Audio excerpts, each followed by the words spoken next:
A message from the CEO. Corporate responsibility in waste management. As the CEO of a major corporation, I feel compelled to address a widespread and persistent misconception.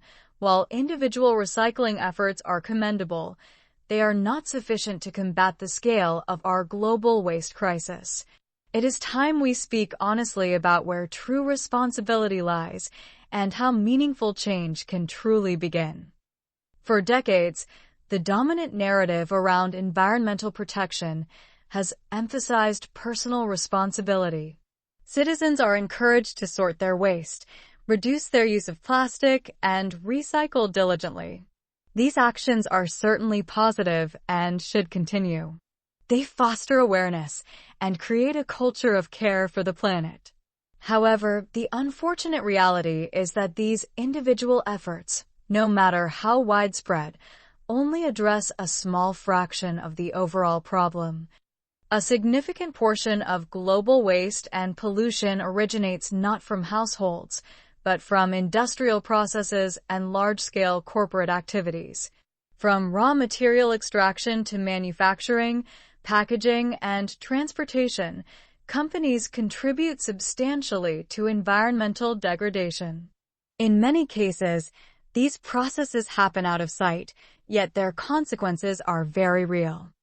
That is why it is absolutely essential for companies like ours to acknowledge our impact and lead by example.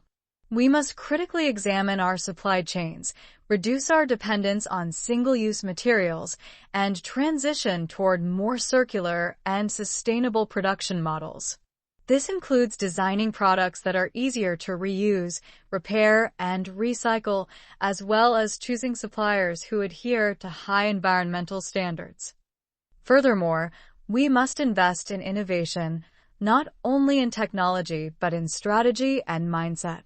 Cleaner production methods, energy-efficient facilities, and alternative packaging solutions are no longer optional. They are urgent priorities.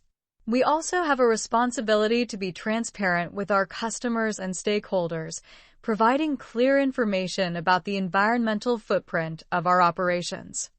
Placing the burden solely on consumers is not only unrealistic, it is also unjust.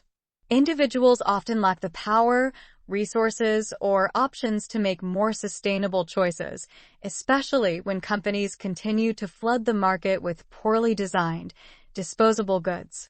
True progress requires systemic change that starts at the top, within the companies that shape global production and consumption patterns. At our company, we have begun this process.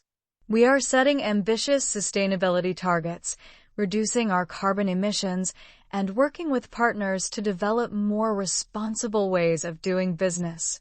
It is a long journey, and we are not perfect. But we are committed to doing better and to holding ourselves accountable every step of the way. Recycling is part of the solution, but it is not the solution on its own. A meaningful impact will only be achieved when industries take full ownership of their ecological footprint and when responsibility is matched by action. The future of our planet depends not just on what individuals do, but on what companies are willing to change.